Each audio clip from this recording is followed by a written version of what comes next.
Hey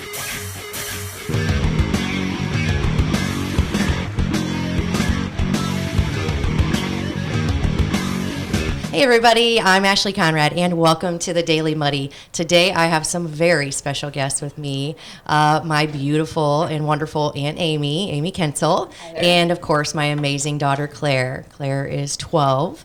And we won't go into how old Aunt Amy is, right? Thank you. You're welcome. Anyway, so not to embarrass you right off the get-go, but these two are probably two of the most compassionate and giving people beautiful inside and out, especially when it comes to animals. So I figured, who better to come on and talk about this coming up event for the Quincy Humane Society? It's the Mutt Strut, right? Correct. Correct. And you girls have been heavily involved together, and even longer, of course, with the Quincy Humane Society, offering time, offering, your heart, and of course some money to help them continue on their journey to becoming, the connection between loving families and animals who so deserve it, right?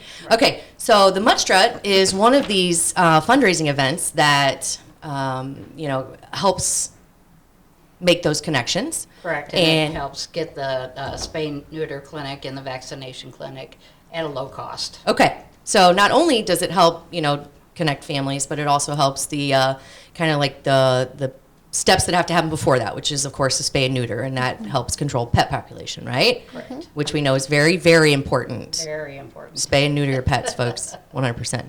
Okay, so the Mutt Strut's coming up, and it is October 1st, correct? October 1st. Okay. Registration is at 9 o'clock. Okay. 10 o'clock is when the walk starts. Okay. This year's theme is Jurassic Bark. Which is adorable. And each participant that gives $30 will get a doggy goodie bag and a t-shirt. Perfect. And there are some other gifts as well if you give more than that. Awesome. And this is South Park, right? South Park. Okay. We are back at South Park. We Which have is been different parks, but we are back at the South Park. Which Yeah, we you can't really have the do best. better than South Park, right? Correct. It's a pretty cool place. Correct. Also, it's got the perfect amount of grass for those furry animals, and the perfect amount of pavement for us, right? So, Yes. Okay, so Jurassic Bark. So you have giveaways and T-shirts and stuff like that, but you also are doing something fun with the dogs, right? You have some kind of We are having a costume contest. Okay. And so we will have, probably they'll have a list of it, but the most original dress and different kinds of costumes. Okay. And believe it or not, we get more than just dogs out there. Oh, really? Sometimes we get ferrets. Sometimes Oh my we gosh. I know. That's awesome. And I don't think they I saw dress any of them those up. when I was there, but that would be amazing. So they dress those up as well. That is so cool. And sometimes if your dog can't walk that far, you can bring them in a wagon. And I have seen pull that. them. Yes. Yeah. Yes. Do any of them wear like the booties to protect their little paws from Yes, the? they do. Yeah, that's Yes, awesome. They do, because it sometimes gets a little hot on It that does, asphalt, yeah. so- Which is another thing to think about if you're walking your dogs. Make sure the asphalt's not too hot because it will burn their little paws. So, Correct. yeah, awesome. Okay, And so go In ahead. this goodie bag, I Yeah. was just going to let you know that if you forget your little poo bags, Uh-huh. pick them up. We give some poo bags in the goodie bag. Nice, So because we don't want dog poop skanks where you just leave them on the sidewalk That either. gets bad. It does. Yeah, that's gross. Okay, so as far as the costume contest goes, do they have to dress up as dinosaurs, or is that like lend to them winning because that's the theme, or it's just any costume? Okay. And generally, it's just we try to come up with a theme every year. Yeah. And so this year was just This is a good Jurassic one. Park, and Yeah. it's fun. It's amazing. thank goodness we have a lot of people that are very creative Sure. that can come up with something each year. Yeah, and you have a huge volunteer base. So you're on the board, right? Yes, ma'am. Okay, and you have volunteer base, including people like the lovely Claire here, who is animal fanatical, we'll say, which is amazing. That's a great thing. So thank you for that. But you have volunteers, sponsors. It takes basically a village to pull this off, I'm sure. Yes, it does. Yeah. So you guys have a great group of people over there. We do, and Yeah. we'll have quite a few vendors out there as well Okay. that have to do with a lot of the animal-friendly businesses and Okay. whatnot. So you can kind of check those out while you're out there. Like treats and clothes. And, Absolutely, Yeah. homemade treats Yeah. and things of that nature. And Yeah. sometimes they even give little lessons on how to make your pet behave, and Okay. different things like that. Yeah, like So, obedience stuff. Absolutely. Nice. That's excellent. Sounds like it's going to be an awesome event. Hopefully the weather holds out. Hopefully it's not too hot or too chilly. It could be October, but then again, you just throw on your jacket, throw your jacket on your pooch or your ferret, and come on out. Right? We come out, rain or shine. Excellent. We're there. You're so, there. Yes. Yeah, that's awesome because the cause is definitely worth it. And speaking of the cause, so Claire, you have spent a good deal of your growing up with Aunt Amy out at the Humane Society volunteering. Why do you think it's important to support the Humane Society and these animals? Because it can help them get what they need.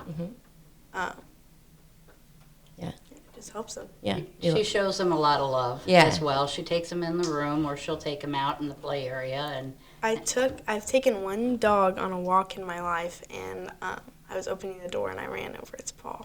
Oh, with the door? Oh, you made up for it by taking it on a walk. I'm sure it forgave you right away.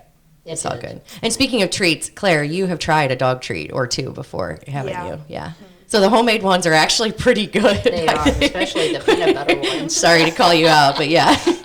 We actually just got our dog some treats last night from one of the pet stores in town. And as we were driving home, my youngest tasted it. She was like, "Ooh, it tastes like peanut butter." So yeah, if you get the right treats, they're homemade. They're really not too bad, right? Yeah. Yeah. My dad tried a beef jerky one, Yeah. and he said it was good, but I didn't want to try it. No. So I didn't blame you. So I took a piece of dog food, Yeah. and I ate it behind the wheelchair. Behind like the rocking chair in my room. And I'm pretty sure I never told you until now. Oh, okay. Well, I guess it didn't kill you, so Just we're like good your there. grandma. She You're right. used to do that too. So. We're just diming Sorry, everybody Jill. out. We're just diming everybody out. Okay, so you like helping the animals, of course, and making sure that they feel the love, since they're in there and they haven't found their forever family yet. So what have you done to support the Humane Society? What are some things that you've done? Well, like I said, one of the little things is I volunteered with Aunt Amy, but That's not little. That's huge. But That's then good another stuff. thing is I also did a lemonade stand, and I did half for Blessing Hospital, and then I did half for the Humane Society, and I think You for raised a both good I amount of money. raised about $150 for each. I think it was a lot more than It was that. a lot more It was than a lot that. more than that. Yeah, I think Was it was it? closer to like $400 or $500 Yes. each. So, and that's okay. a large amount because it goes towards things like food and blankets and cots and all of the stuff that we kind of don't think about. We kind of take it for granted, things that are necessary to keep an operation like that going. But yeah, I think any amount of support that you can show, whether it's through giving your time, through giving, like I said, blankets, sheets, anything to help in that area, as well as money, of course, as well as showing support for events like the Mutt Strut that's coming up October 1st, South Park, registration at 9, walk begins at 10, costume contest for the dog. Does that include people too? I didn't ask. What if the people show up dressed There are a lot up? of people that show up dressed up, and it's fun. That's awesome. Yes, it really is a lot of fun. And if you can't walk your dog or your dog's too old, support somebody else. Sure.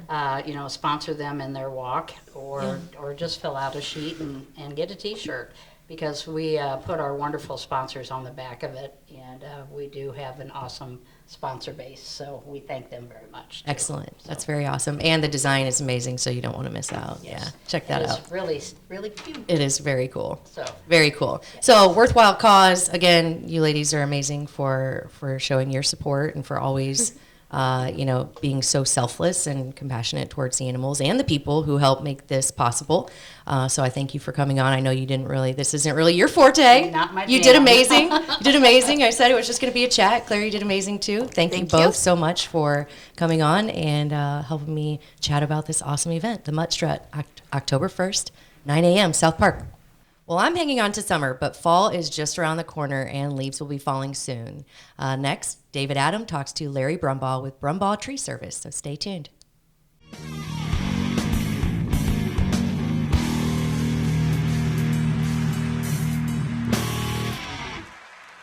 What if there was one thing that could improve your mood, productivity, and, well, overall health?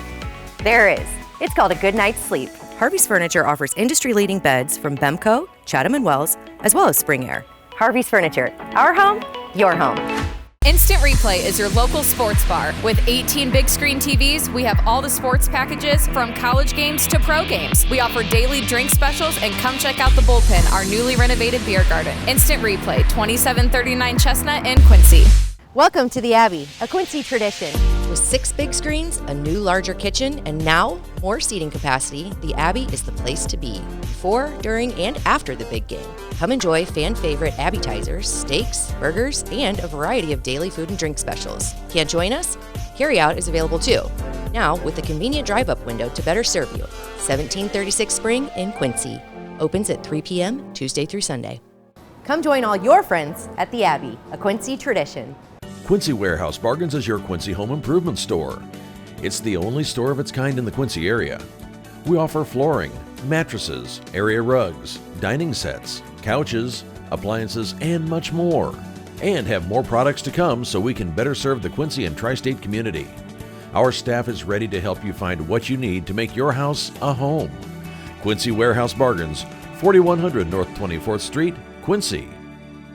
Are you looking for the perfect venue for your next special event? Check out Utopia Event Center.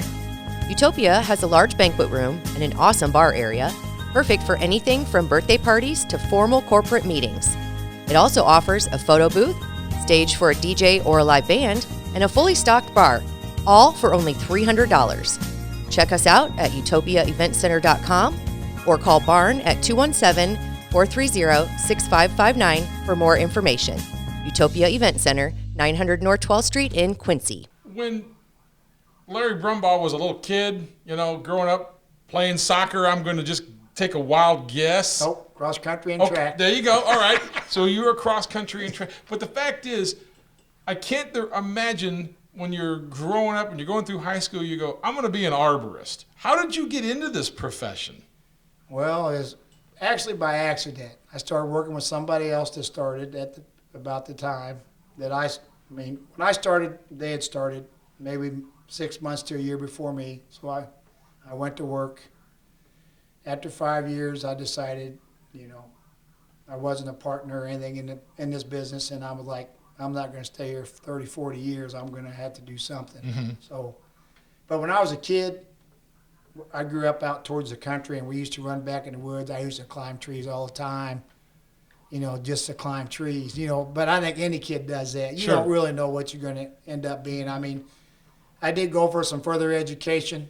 I was going to be a guy that's sitting in an office for 40 or 50 years, and I got to thinking one day, I don't think I can do that. So I ended up doing this. Is being an arborist a young man's profession? I mean, okay, I've known you for a long time, and I'm old. Now, that doesn't necessarily mean you're old, but I'm old. Right.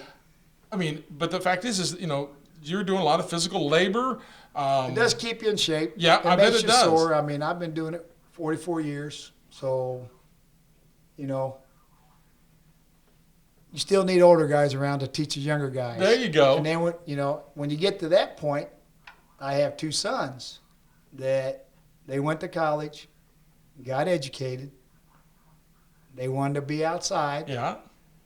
So now they're in the business with their dad. Good. They're going to take over eventually.